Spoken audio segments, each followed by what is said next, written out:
Yes, done. Okay. Previous session we discussed about DHCPs and DHCP server configuration. Just a refresh. What are the components we discussed? DHCP, Dynamic Host Configuration Protocol. Okay. What is a DHCP server? Okay. How to find my DHCP server? By going to the IP configuration, you can find what is DHCP server. Okay. DHCP server, if there is a DHCP client is nothing but whatever the system it is coordinating, establishing communication with the server and getting an IP address, that is a DHCP client. Okay. Yesterday session we didn't talk about DHCP port numbers. As I told you, for every application, the port numbers are available. Just search internet and find out what is the port numbers for DNS, what is the port numbers for DHCP. Okay, so who are working on system administration, okay, they should by heart these port numbers. Okay, because without understanding port numbers, troubleshooting whatever the action you are going to work, it is very difficult. Okay, some port numbers are going to block due to firewall issues and other things. Okay, how to test that port is working or not? Without knowing the port, how you are going to test that port communication? Okay, so for every application, whatever the application you are going to work, you are going to use, that application is going to work based on the port number. Okay, so this is very important, understanding port numbers for each application. Next, I told you DORA process. What is this DORA process? Okay, just go to search internet, DHCP DORA process.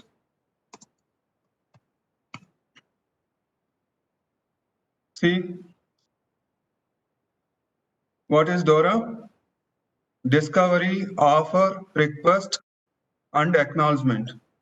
That in the sense, as soon as you power on the system, once operating system is loaded, it is going to initialize the network component. The network component, once it is initialized, it is going to search for IP address to establish communication to neighbors. So how to establish communication? If the static IP is not available, the DHCP client, by default, each operating system, DHCP client will be there. The DHCP client, it is going to initiate a request, that is discovery. Discover in the sense, in my network, is there any DHCP server available? It will find out the discovery and identify what is my DHCP server.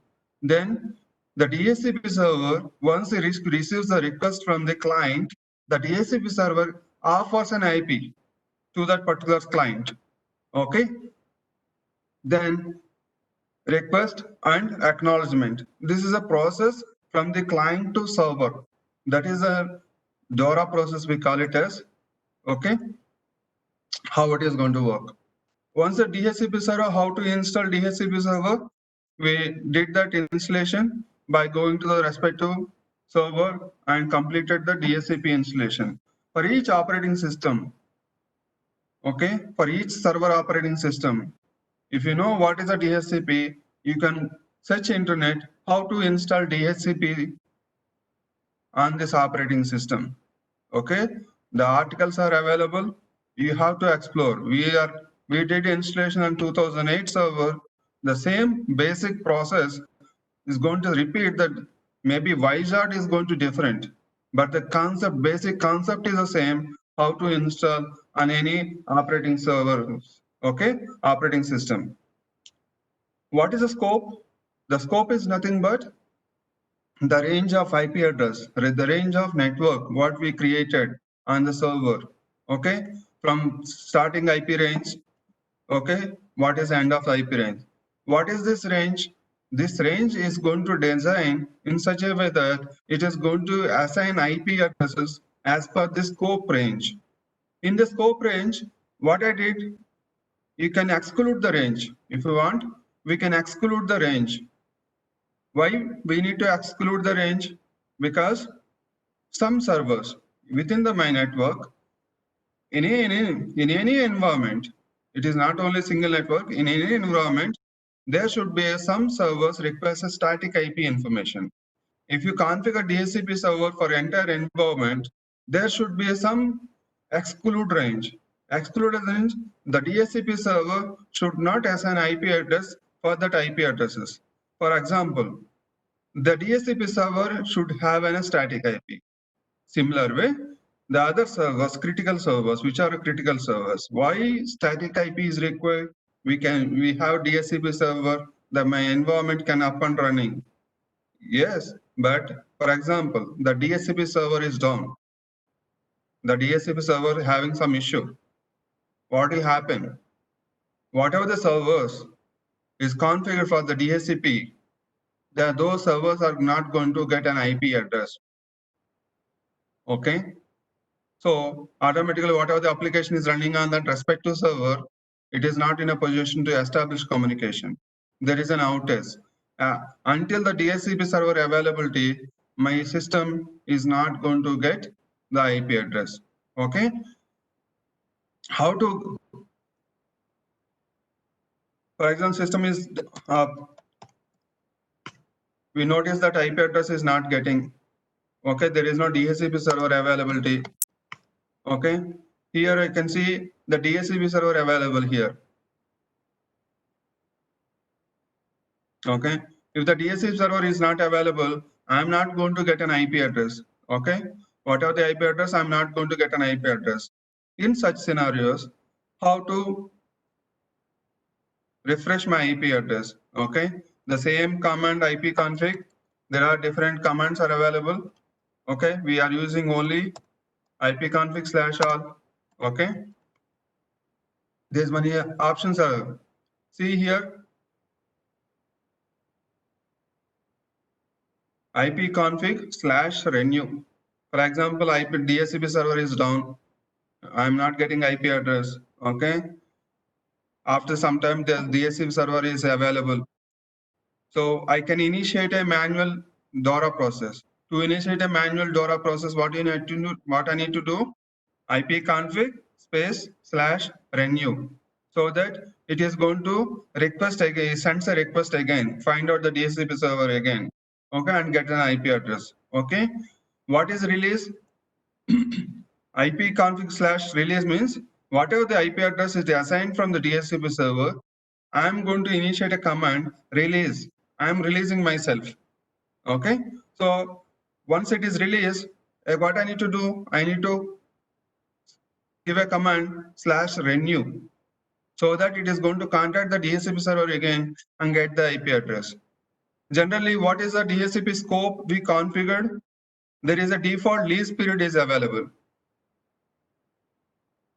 Okay, what is the lease period? Default lease period 8 days. By default, 8 days is a lease period. Okay, we can configure the lease period according to my requirement. Yesterday session, we discussed about railway station, hotel. If you configure 8 days in railway station, my DHCP server, no IP addresses are available. Even if you configure class A also, class B also, we are not going to, we are running short of IP address, because the railway station is nothing but user frequently comes and travel. Okay, the user may not be available in the same station for more than 8 hours or 4 hours, whatever it may be. So according to the requirement, we need to configure lease period. Okay, if I'm not going to get an IP address from the DHCP server, okay, what we need to do, we need to execute certain commands and see what is the server. So coming back to the why exclude range. Exclude range is means some servers, some systems requires a static IP. Okay, there is an IP address classification, static IP, dynamic IP. Dynamic IP is nothing but it is a DHCP client. So getting an IP address from the DHCP server, that whatever the IP address you are going to assign to the system, that is a dynamic IP.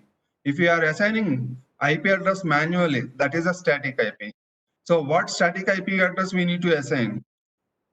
The network engineer and the DHCP server engineer are going to mention what IP address we need to use to configure manual servers. Okay, so that static IP can be configured. From where the static IP comes, according to the, if you have a DHCP server, we need to find out for that network what is exclude range. Within that exclude range only, I need to assign IP address. Without doing so, what will happen? I'm assigning an IP address without knowing what is the scope range. The DHCP server, without knowing, it is going to assign a same IP address to another system within the network. So what will happen? There is a conflict between an IP address. Okay. Once the same IP address within the network, both systems will be out of network. Okay. That's important. So we should have an unique IP address within the environment to establish communication. Okay. So we need to find out what is exclude range. Okay. According to that, we need to configure static IPs. We also discussed about reservation. What basis reservations are going to work? Reservations are going to work based on MAC address. Under the scope, we configured IP range, what is the releases, exclude range, what is the lease period, reservation. Okay. So DHCP relay is going to play an important role if there is a different networks available. Different networks means, I told you, the router is required. Router is nothing but, router is a device establishing communication between two networks. What is a two networks? One network, if we have a class C, one network communicating to another network. By changing the three octets at any place, it is going to change the network. So establishing communication between two networks, router is required. Okay. So in my enterprise environment, only one DHCP server is available. In the DHCP server, I can configure different network, different scopes. Okay. How the respective client is going to get IP address from the respective network. DHCP server will be part of one network, but how it is assigning an IP for other networks? So here, the router, the DHCP relay agent is going to play an important role. The client is going to send the discovery to it reaches the router, and the router is going to decide from where it is coming the request, and the router and the DHCP relay agent coordinate with each other and then assign respective IP address to the respective network's client. Okay. So this entire DHCP relay agent and all those things, entire going to take care by in big large scale organization, respective network engineer is going to take care. Okay.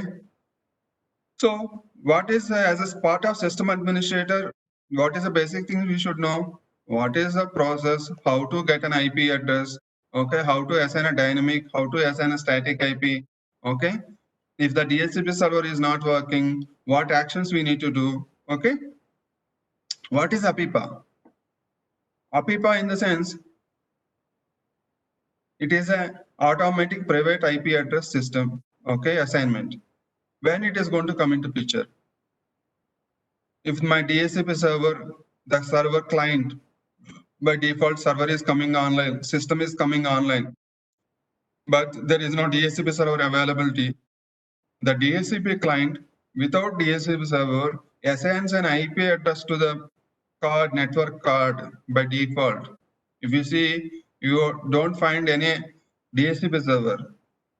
We are going to see one system while powering on, we'll see what is IP address it is going to coming to assign to the system.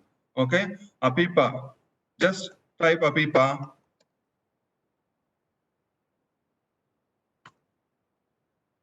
See, we discussed about IP classes. Okay, this is a one class range. It is designed for APIPA, private automatic private IP address system. Once the IP address assigned with this range, you are not in a position to establish communication from one system to another system. Okay. See, automatic private IP addressing. Okay. If you find the server IP address or system IP address for starting with this range, what is this class by default? This class comes under class B. Okay. So you should understand by seeing this IP address. If you clearly understand what is the classes, you can understand which class it belongs to. Okay. We'll see what is the APIPA address. Whenever there is a DHCP server is not available and a DHCP client is not in a position to get an IP address from the server, it will try for a certain amount of time. If within the time, if the DHCP server is not able to find or not able to get an IP address from the DHCP server, the DHCP client itself assigns an IP address to the system. That is, that IP address is nothing but a PIPA. Okay. This is all the components comes under DHCP. Okay. Go to explore and understand the components. Okay. As part of system administration, only few things you should understand. You may not get an option to configure the scope. You may not understand, you may not get a chance to configure the scope, super scope or multi-call scope. These all the things are going to manage by network administrator. Okay. Generally, in a small environment, we may create until the only scope, not only super scope, not only multicast scope. Okay, because small environment means we are going to class B or class C, and once DHCP server is sufficient to perform the connect to the desktop systems or any other systems. Whatever the servers are, small office in the sense, maybe a 10 servers or 15 servers.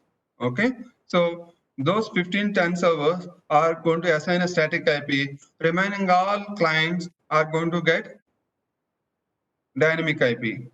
So whatever the 10 servers or 15 servers available in my network, for those 10, 15 systems, I'm going to assign a static IP. The same IP address I'm going to configure under exclude range. This is a scope of system administrator basic. If it is a large scale environment, you may not work on DHCP server.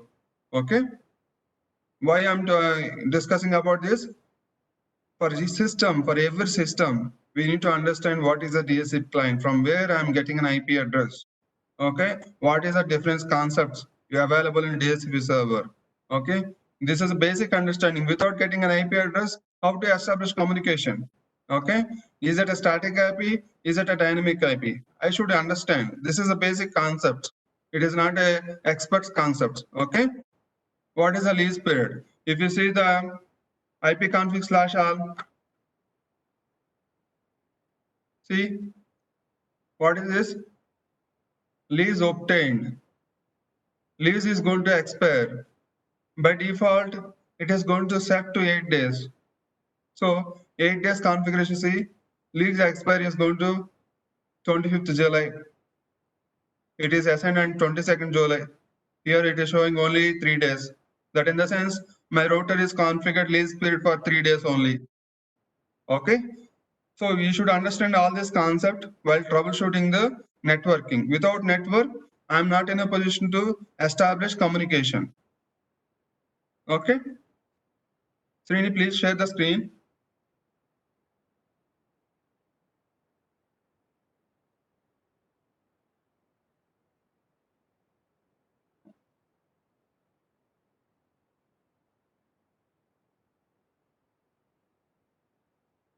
Open this one server.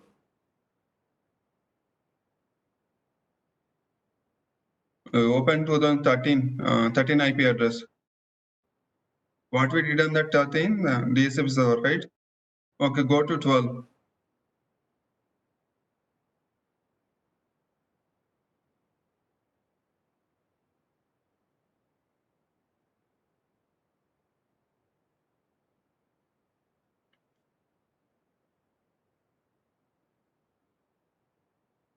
See, what I'm going to do on this server, I'm going to change the configuration, IP address configuration. Now currently I'm connected to remote desktop session. Remote desktop session in the sense I should have an IP address communication. With that only I am able to connect RDP remote desktop session. Now I'm going to work on IP configuration, network configuration.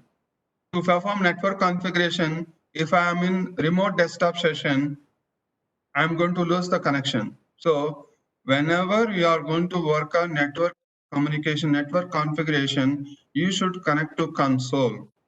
Okay. You need to make sure if you are going to troubleshoot or if you want to plan to change the IP address configuration, what you need to connect? You need to connect a console. Remote desktop is going to work on the based on IP address. I'm going to change the IP address now. If I'm there on remote desktop session, what will happen? I'm going to lose the connection. So whenever you are going to work on IP address configuration, you should be able to access console first. Log into the console and then perform IP address changes.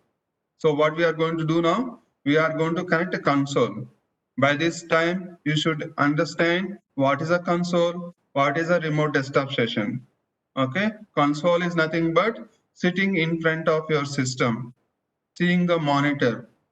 That is a console. Remote desktop session, system server will be there somewhere else, and you are sitting on another system. By sitting on another system, you are accessing the server which is connected remotely, which is available at remote location. Okay. Open the VMware workstation and connect to this particular server console. Minimize this RDP. I'm going to change this IP address configuration, how I'm going to get a DHCP server and all those things. Okay. Let's see.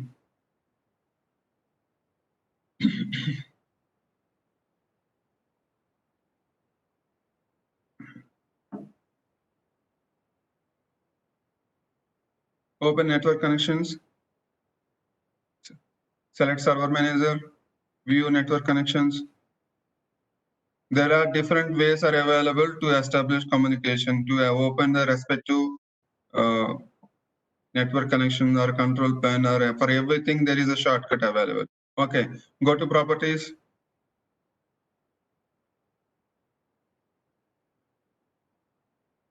This is a server. We assign some static IP for this server. So what I'm going to do is I'm going to change the properties of this particular server. Properties. See what IP address I assigned. It is a static IP. I'm going to change this to dynamic IP. Go to select obtain IP address automatically. That in the sense, even below also obtain DNS server address automatically. That in the sense, I change this particular server configuration from static to dynamic. Click OK.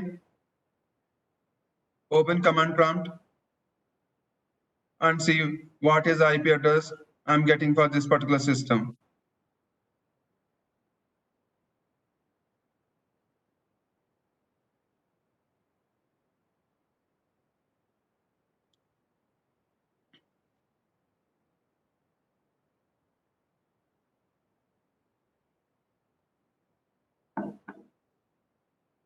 IP config.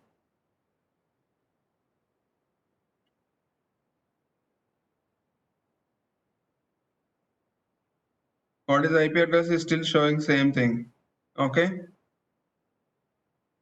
Just type IP config release / release.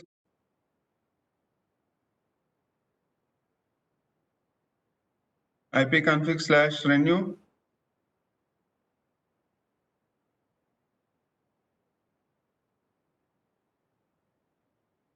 Okay, now IP config.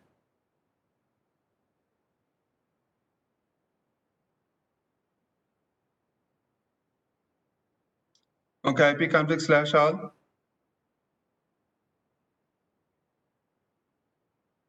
Is the DHCP server available here?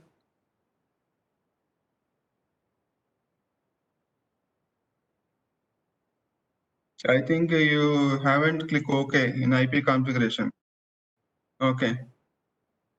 Open network connections.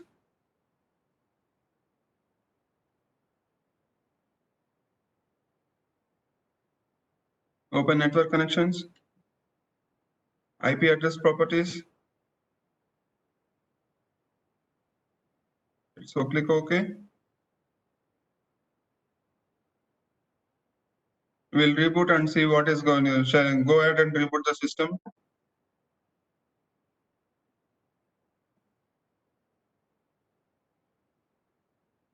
Click OK, close, reboot the system and see what IP address there will be cache will be available on each system.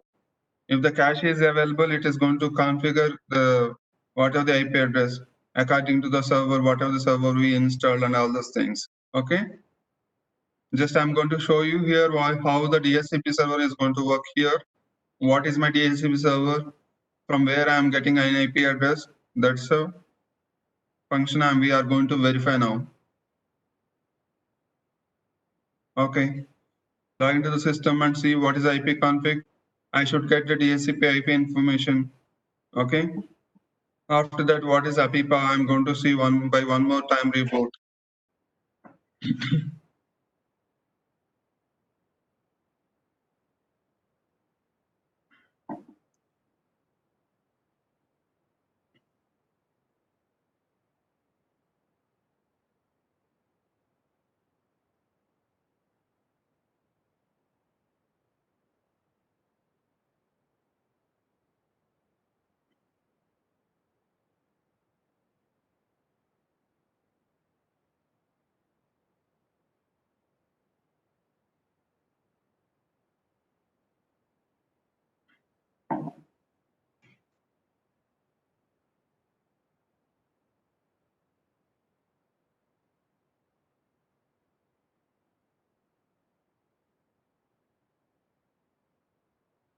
Open command prompt and see.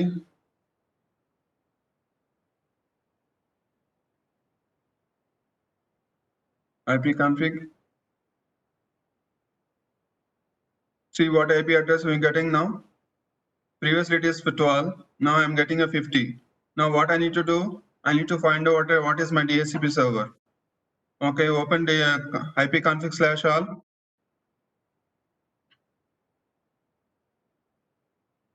What is my DHCP server? My DHCP server is 13. We already configured in previous session the DHCP server. We set an IP scope, scope range. We'll see DHCP server connected to the third VM, that is 13 VM. Open DHCP management.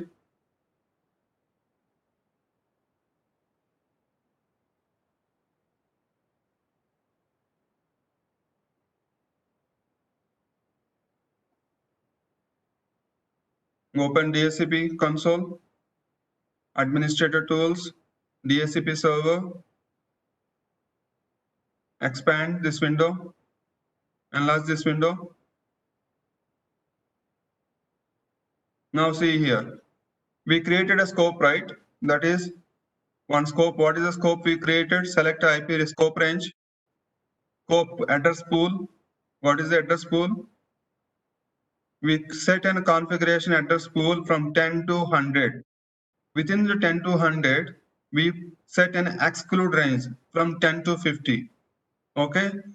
So the server, as soon as it's connected to DHCP server, the client discovers the server that is 13 as a DHCP server. What is address releases? Select address releases.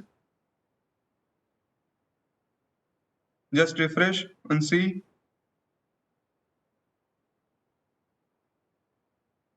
Whatever the IP address releases, it should come over here because I got an IP address from this DHCP server. How did I find out? By going to the respective server IP config / all. So I'm able to find what is my DHCP server. That server IP address assigned 50. It is assigning from this address pool and it should reflect here what is the release. Okay, what is the release duration? Go to the second VM, that is go to back. you can see the lease duration. What is the lease duration? Lease obtained. When it is obtained, highlight that lease obtained and lease expire.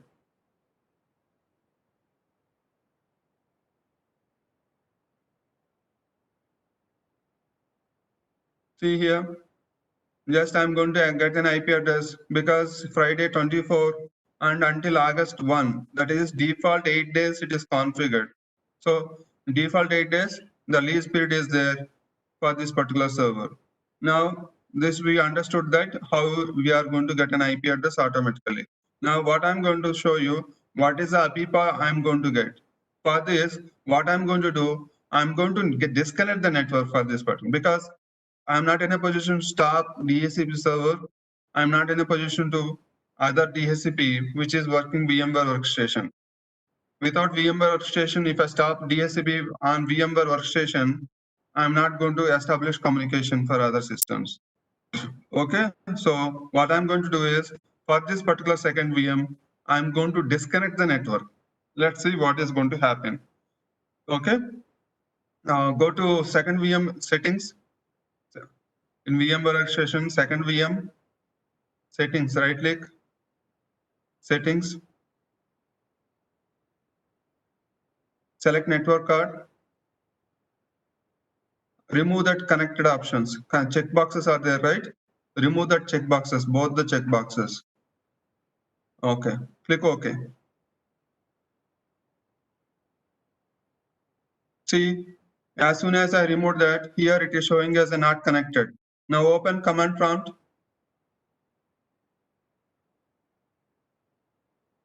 Now see what is the IP address I'm getting for this particular system.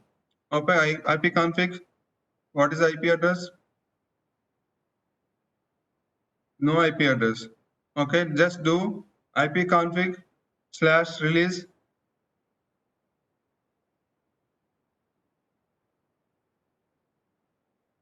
/ renew, ipconfig / renew. Generally, it is going to get an APIPA IP address if the network is in connected state. We disconnected the network card. You may get, you may not get. The concept is if the network is in connected state and the network is not in a position to find the IP at DHCP server, the DHCP client itself, it is assigning an IP address that is APIPA IP range. Just see, am I getting IP address or not? If not, we are not in a position to perform this lab now because I can't disconnect, I can't stop the DHCP servers in both the places. I have two DHCP servers are available within this environment. One is 13 server. I can stop 13 IP server. But one more IP I'm getting that is from VMware workstation, one IP range I'm getting. Okay, I cannot stop the VMware workstation. Okay, okay, / all, okay, enter. Am I getting an IP? No. Okay, because why I'm not getting an IP bill? Because the network connection should be in a connected state. Open view network connections. View network connections.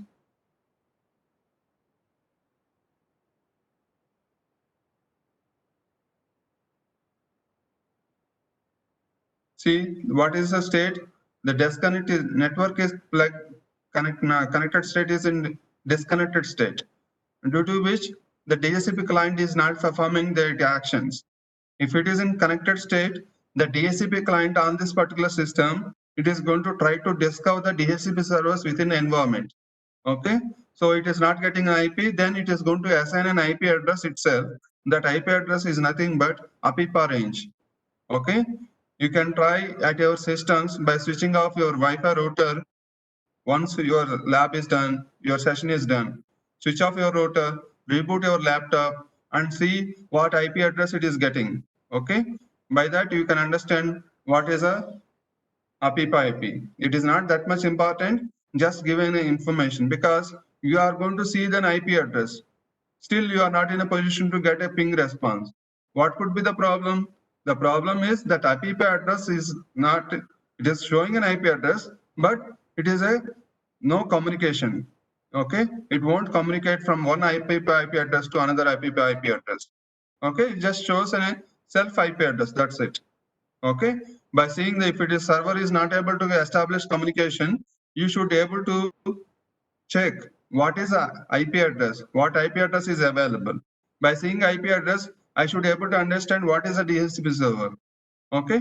How we are going to troubleshoot, we'll see coming sessions. Okay. Is it clear? This is all about DHCP, what is the importance, how to check the IP address, okay, how it is going to function.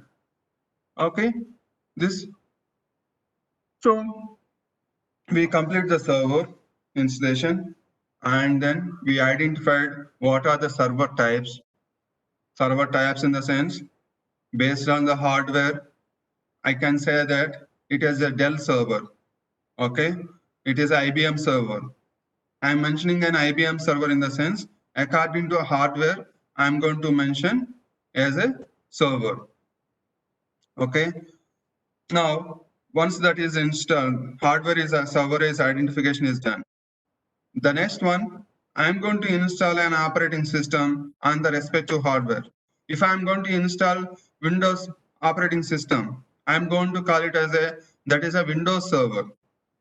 How I'm going to classify? Based on operating system, I'm going to classify what version. If it is a 2008 server, this is 2012 server, this is 2016 server. That in the sense, I'm giving a classification, the server, it is a 2008 server based on operating system.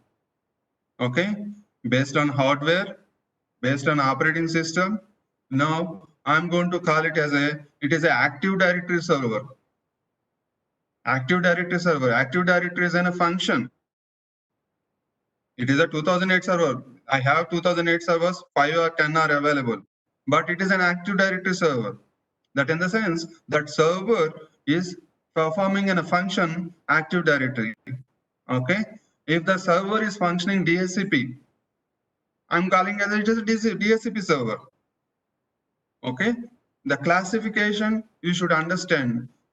I'm going to call everything as a server, but I'm going to call it as IBM server. I'm going to call it as same server as a 2008 server. I'm going to call the same server as a DHCP server. How I'm going to classify? According to hardware, according to operating system, according to the function. Like that, I'm going to call it as, if I'm going to install web application, that becomes a web server.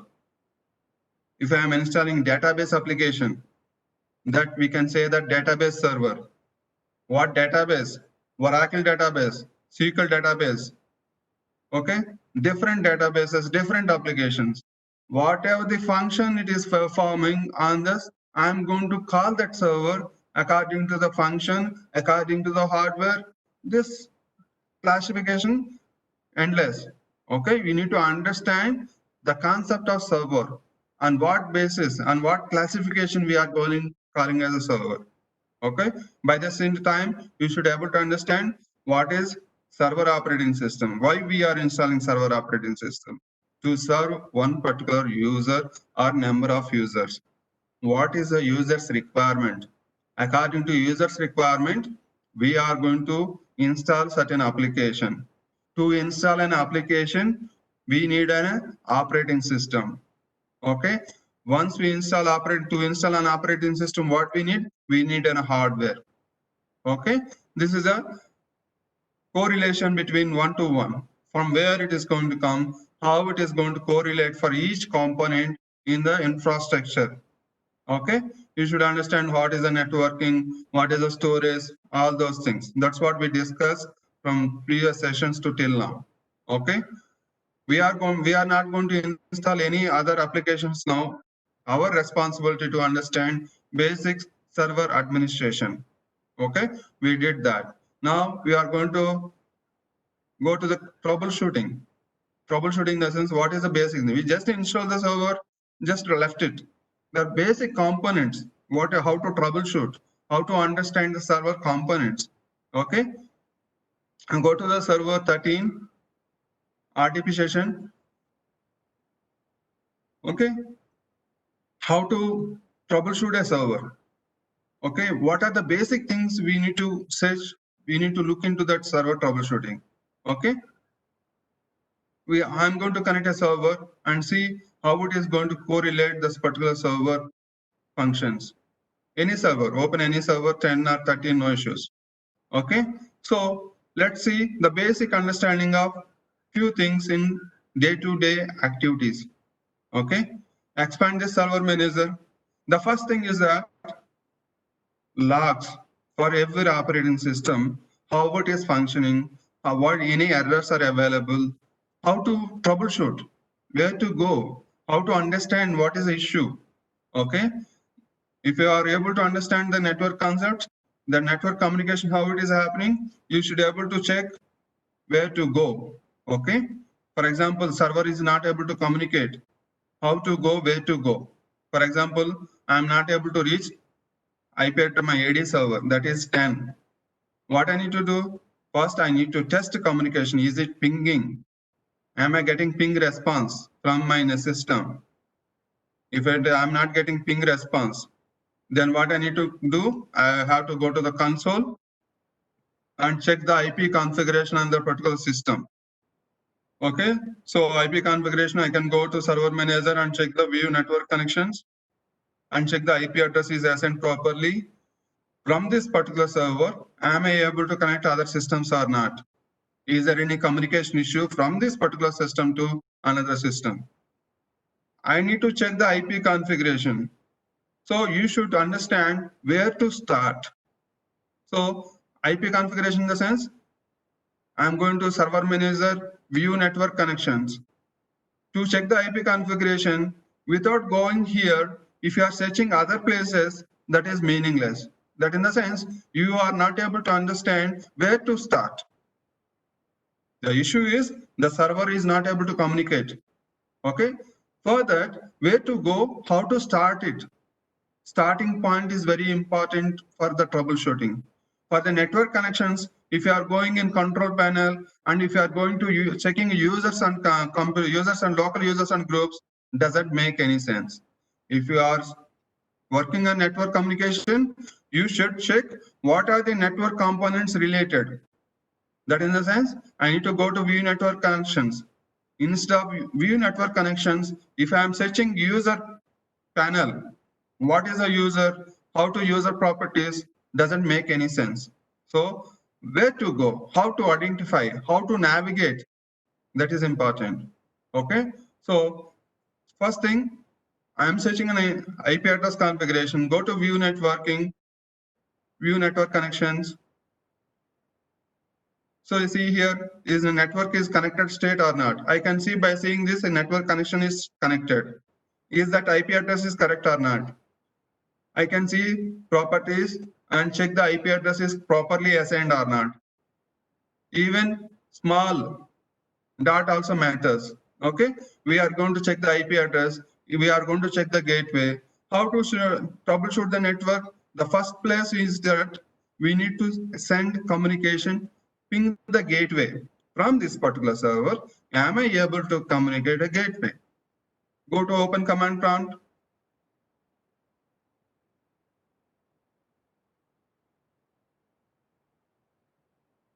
Ping gateway. What is my gateway? 192.168.222.2. See, I'm able to establish communication gateway. Whenever the communication network communication issue, what I need to do first priority is that particular network. For example, one system I'm not able to connect. For that particular network, from that particular system, am I able to reach the gateway or not? That is the first priority test. If I am not able, for example, 10 is down, server IP address having 10 is down. So what I'm going to do is, for that particular server, what is the default gateway network? I should be able to ping that gateway first. If I'm not able to ping that gateway, there is no point of checking to that server connections, network connections. Okay, from wherever I'm trying to ping, from that particular place, I should be able to establish communication to the gateway. Gateway is nothing but that router, the in point to that particular network. Okay, so first I'm going to search the network gateway. Once gateway is able to respond, then next step is I'm going to further steps. Okay, I'm able to ping the gateway, then troubleshooting, IP address verification, and all those things. Okay, close this IP convert. This is the IP address communication verification. What is gateway and what is that? Okay, this is basic understanding. Now next point is where the logs are available. In my system, we need to understand the logs. Okay, for every system, every operating system, how to try and find out errors. Okay, in server manager, we can see that diagnostics, expand diagnostics. There is a event viewer. In your desktop system also, you can see the logs. Okay, where to find the logs, how to check the logs. You just search the internet and search in your desktop system itself. For every operating system, these logs are available. Shall I expand Windows logs? See here, generally application related, any application related errors, this it's going to show the informational. Okay, what type of information is available. Okay, security logs, security login, logout, and other informations available under security. Okay, generally the system is a place where we are going to check normal errors. Okay, go to system under view. This is a basic. See here, there are three types of error: information, error, warning. Okay, we need to find out for each log there is an event ID. If you are not able to understand what is this error belongs to, then generally we go to the site internet and find out this event ID. If you mention this particular event ID, for each log there is an event ID. So you can search the internet, what is this event ID, what it is going to cause. Click on error. There is an error. What is that error? The information is available. See, and then underneath driver Microsoft PDF required. Okay, some information is there. You are not able to understand. You just search internet. What is 1111 event ID? Okay, you can get in some information. Some event IDs are common. Okay, is it a common or is it ignorable, or we need to troubleshoot, or we need to fix that issue? By seeing these logs only, we can able to start the troubleshooting. Okay, these are the where the logs we need to check. Event viewer, even your desktop system also, even your system also, these logs are available. Just explore and understand where to go. As a system administrator, the first point is where the event viewer, what are the things we need to check here. For example, system is going to have an unexpected reboot, or system having a plain reboot. For plain reboot, one event ID, unexpected reboot, one event ID. You search the internet, what is the event ID for unexpected Windows Server reboot? You will get an event ID. That in the sense, by seeing that is logs, you can understand the server has a plain reboot or plain shutdown or unexpected shutdown. Okay, based on that, we can start the troubleshooting. Okay, for unexpected reboot, we are not sure. There is a concept called blue screen down. Blue screen in the sense, all of a sudden my system is going to hung state. I am going to see a blue screen. Blue screen in that is a screen wherein server in hung state or unexpected